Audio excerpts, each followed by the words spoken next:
Okay, back on the build. I've dry brushed with buff straight out of the bottle. Straight buff. Use a relatively wide brush, but thin enough that it fits in the bottle. And I've gone over a lot of the underside, some of the sides. Again, the dry brushing. I've mentioned before in other builds, I think it's important. Dry brushing with acrylics is kind of tricky. What I do is that I use the same paint to kind of clean the brush, or it would get clogged up quickly. So I go with a lot of paint, squeeze out some of that paint,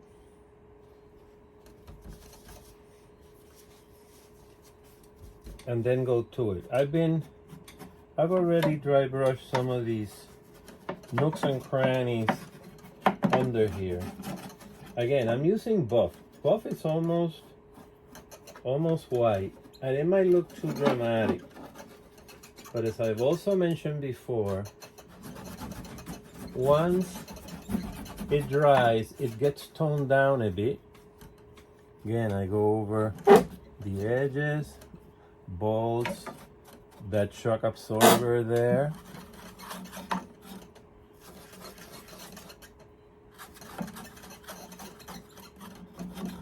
Once I flip it, I flip the vehicle, then I'll be able to get these undersides even better. But I go there with a brush, and variety is the key. So if it's a heavier application here and there, that's fine. Again, this area won't be seen. I'll try some of the frosted I have planned.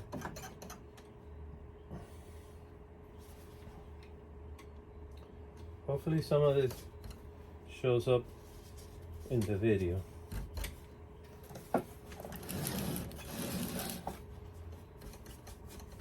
gonna remove more paint in this case because I'm going for the wheels.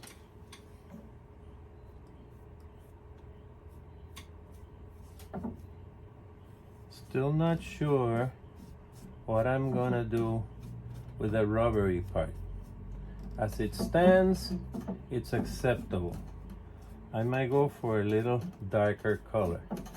But see, I painted that wheel, I added some shading, and now the dry brushing brings the detail out.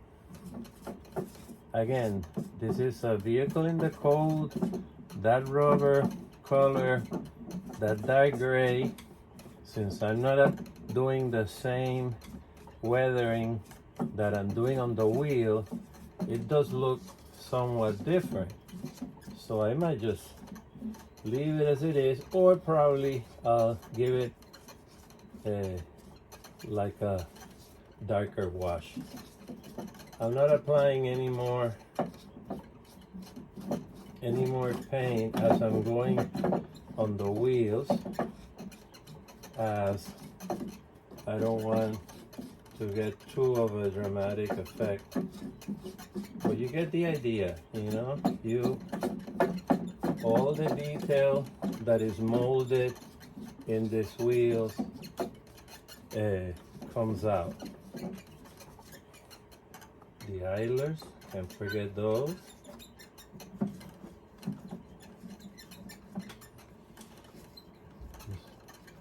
Pops up all the detail. The driver.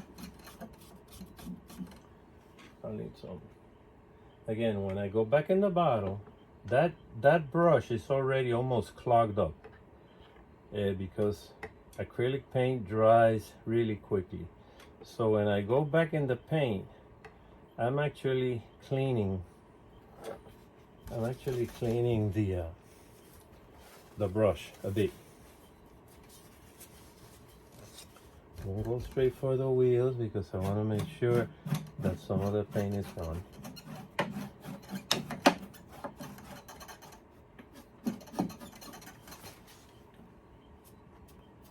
See how the edge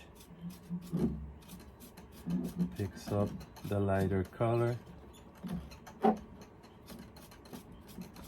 bolts that were singled out with shade now also come back up, stand out, that rim, and you get, you know, between the basic color, the shading,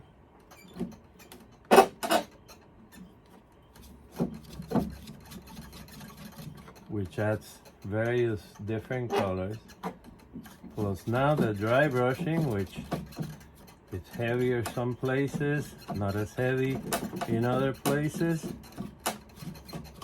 You know, again, more variety.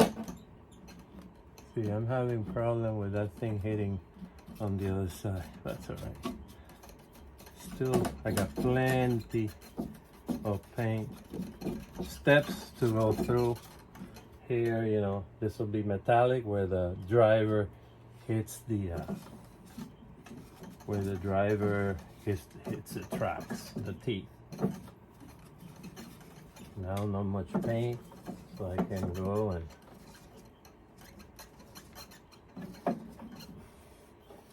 and that leaves us with the idler. See how I'm in time? Yeah, okay. Again, that was painted, shaded. Now I would just go out to the edges here. One last application here of paint as I'm running out of minutes in the video. I get these videos less than 10 minutes because for some reason, if they're more than 10 minutes, I have a problem getting them on YouTube. So, less than 10 minutes it is. We're up to 7 minutes. I'll add some pictures. Some close-up pictures. Here, look how that ball detail comes up.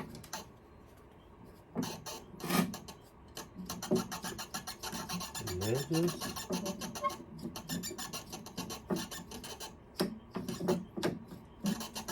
Again, if you're doing this and it ends up that even after it's dry, it's too dramatic, you know, you can go over with like an overspray of flat earth or buff or a mix.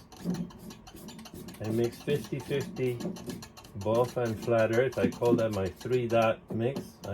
I use that a lot. But see how it stands out.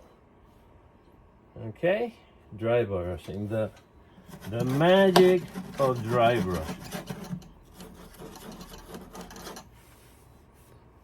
More later.